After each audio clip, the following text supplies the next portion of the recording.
Welcome to Leaders in Action. I'm Robin Trimingham of the Olderhood Group, and my guests today are Olderhood CEO Bill Story and Inderjit Singh, ICAO aviation consultant and former CEO of New Delhi's Indira Gandhi International Airport. Today we're talking about the future of aviation as a result of COVID-19. Welcome, gentlemen. Thank you. Thank you very much, Robin. It's good to have you back to chat with us again, Indy. Always a pleasure. Always a pleasure. Listen, there are a lot of people out there, and maybe they don't know what they're talking about, but they would argue that the airline industry has needed a major overhaul for a really long time. So how has the advent of COVID-19 presented the industry with opportunities to advance? Yes, I won't call them opportunities. I think it's a waking alarm to us. I strongly feel that perhaps we should not have waited to learn that viruses would not stop after Ebola. We had a history of viruses in recent times, starting from SARS, E1N1, and the likes. COVID-19 too belongs to the same group of viruses. I mean, other viruses were confined to certain regions of the world. This spread all over the world. That is the difference. But the origin, like from an animal to another animal and then to human bodies, I mean, the process is the same. And if we look back, the symptoms and the initial precautionary actions like masks, sanitation and all are exactly the same. So I won't call it an opportunity. Maybe it's an opportunity for mask makers. Okay, they can create them in billions. For us in the industry, it's been a lesson and a wake-up alarm. Yeah, do you think that the industry can emerge from the pandemic in a stronger position? Of course, yes. I think we'll be much more robust now. We are resilient. I mean, that's something very charming about our industry, the aviation industry, that we are very resilient and we always come out of it in a big way. Again, I will like to quote 9/11. I mean, see how well we came prepared, but of course, a lot of effort went into bringing out the norms and, the ways to handle it. So similarly for health, which is a very important aspect of a human being, now, after pandemic and during this period only, I think we would have sufficient things, positive things to happen so that there is no fear. Like I say, care but no scare. So there would be no scare of it. We'll be more careful, that's all. Do you think though that there have been things which perhaps the industry has wanted to do, and for either regulatory prevention or circumstances or financial or something like that they were prevented? Airline executives like yourself perhaps have said, I wish we could do this, or we really need to do that. I'm wondering if there are any of those types of circumstances which perhaps because of this pandemic situation, that there is a more open attitude to making some changes? Yes, Bill, very good question. You see, aviation is not a self-serving industry. I mean, we promote tourism, we promote trade, we promote commerce. I mean, trade, 75% of trade by value is by air. Not by volume, by value. 75% of the world global trade is by air. So I think somewhere down the line, we shifted our enthusiasm from passengers to other things like trade and commerce and all. And passengers probably were relegated to the back seat. Now, I strongly feel that after this sad experience, we would be more focused on passenger.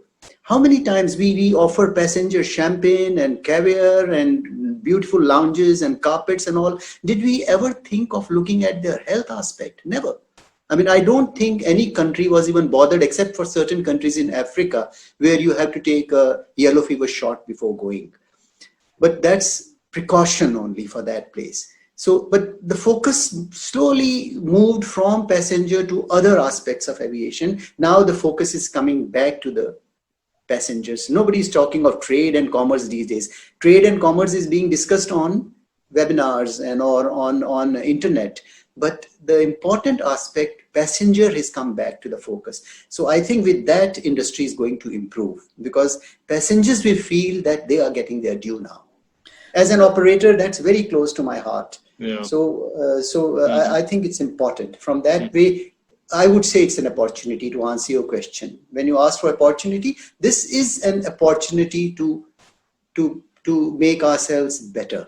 Mm-hmm. So the industry is really redefining what travel safety actually means. Yes, yes. And technology is helping us in that way. It's really doing very good job in coming out with solutions, not quick fix solutions, but solutions which will sustain over a period of time.